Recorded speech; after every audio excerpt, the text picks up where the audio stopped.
back to the Manchester United scenario and situation, and I'm delighted to say Andy Mitten joins us. Andy, good morning to you. Good morning. Obviously not a great morning for you, and sometimes we do these after a European game and you're absolutely thrilled and buzzing off it, and then some mornings it's like this and it's a bit of a wake. With the clarity of whatever comes in the morning after a performance like that, where are the club right now and what needs to happen next over the next 2 months? Well, the club are out of Europe in March, the 5th in the table. It's been a hugely disappointing season for Manchester United.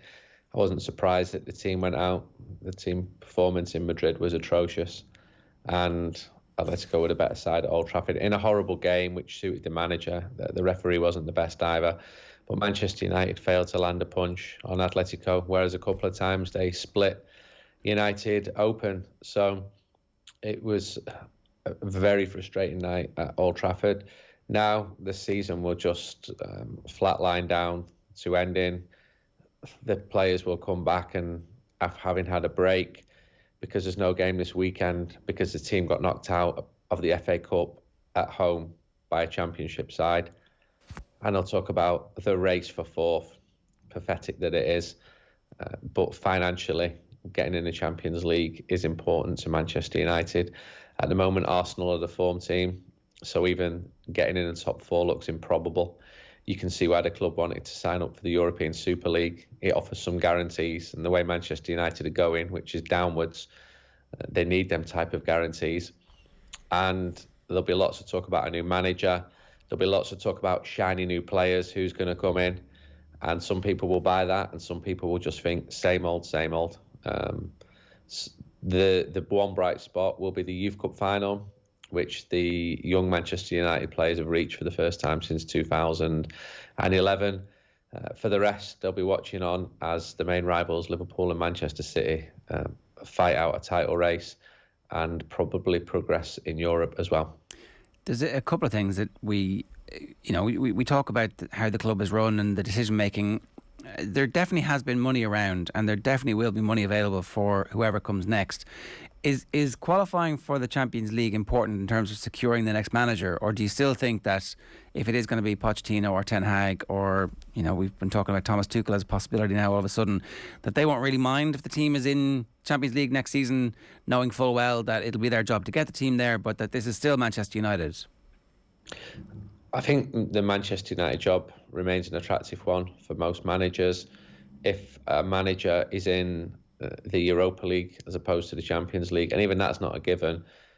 I asked this question to a few people inside the club, and one of the answers was given that the Europa League is actually better for the squad because you can give more minutes to different players, but everyone will be trying to get into the Champions League, not least the players, because their contracts are heavily incentivised towards playing Champions League football. Sadly, Manchester United have been in this situation in recent years where they failed to finish in the top four. So it may be Europa League or worse with all the Thursday night football. Given the level of this current Manchester United team, the Europa League is more at where they're at. I never expected the team to be winning the Champions League this year. The team only got through to the knockout stage by the skin of the teeth thanks to some late Ronaldo goals against Atalanta, Villarreal, and failed to turn up in Madrid for that first leg. So we'll talk about a manager, and it's a huge job. I mean, financially, Manchester United, as you said, they've got money. They've spent a lot of money. They've squandered a lot of money. The recruitment has been patchy at best, and that's why the team are in 5th position, whereas teams who've spent a similar amount of money are way ahead of United. Only a year ago, Manchester United finished 2nd. So this season has seen a notable decline. Go on. To make matters worse, there's a bulldozer headed right in Old Trafford's direction. Well, I've been writing about this for 7 or 8 years, about the need to expand Old Trafford, about the need to spend some money on Old Trafford. I've done that because I love Old Trafford. I love football stadiums. If you were to ask me about stadiums in Cork or Dublin, I could hold my own because I'm an anorak for stadiums. So I care deeply about the one which I've been to most. And there will be talks about whether is better to rip it up and start again. I don't think that's necessary, to be honest. I think it should be redeveloped. That will cost significant amounts.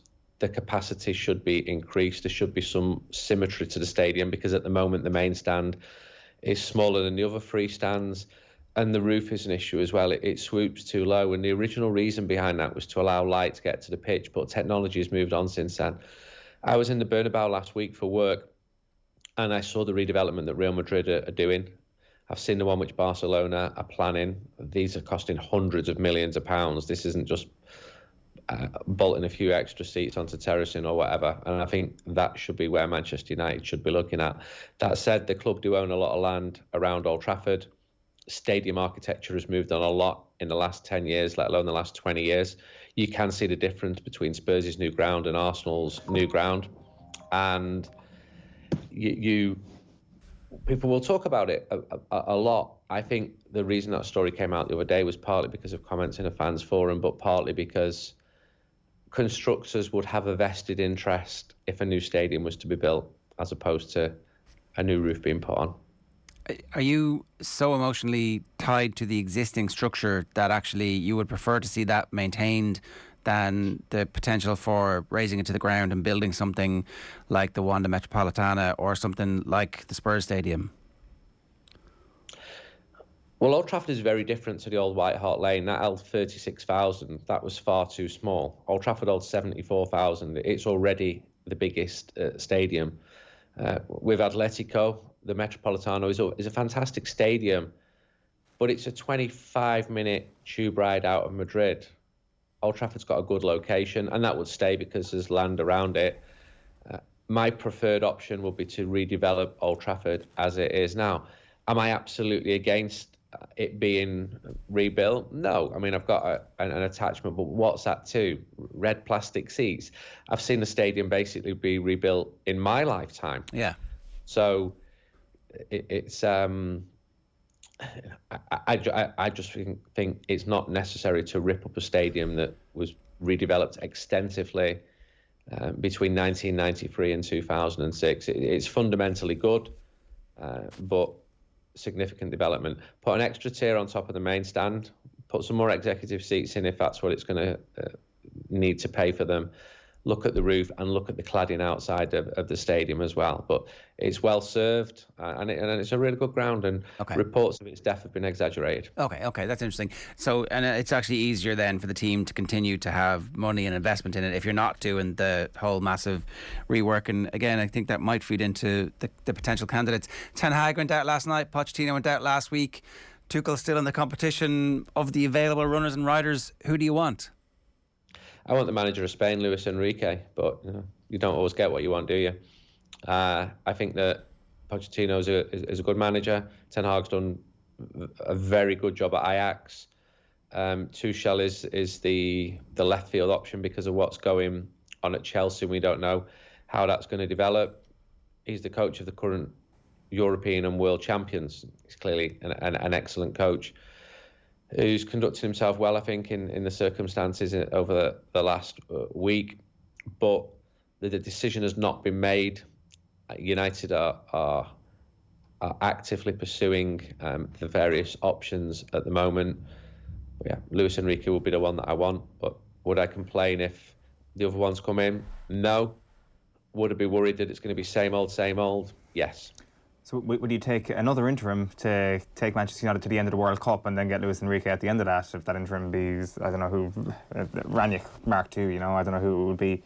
Yeah, it's the right question, and that fills me with unease because an interim is an interim, and if the club are going to spend a lot of money in the summer, who's going to be making those decisions about whether those players should come in? Yeah, it's very tangled, isn't it? Andy, great to have you with us, and sorry for your troubles.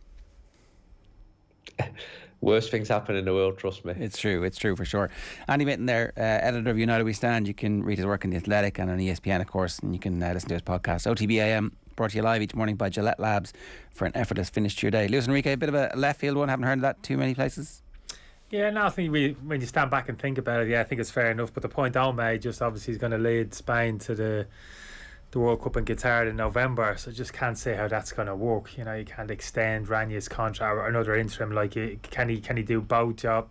I just don't see the fit at the moment with Enrique. Those are Ten Hag is. I just feel as if there's an element of risk there that you don't have to take as good a job as he's done. Ajax. I just feel Pochettino and Tuchel, for obvious reasons, are the two standout options.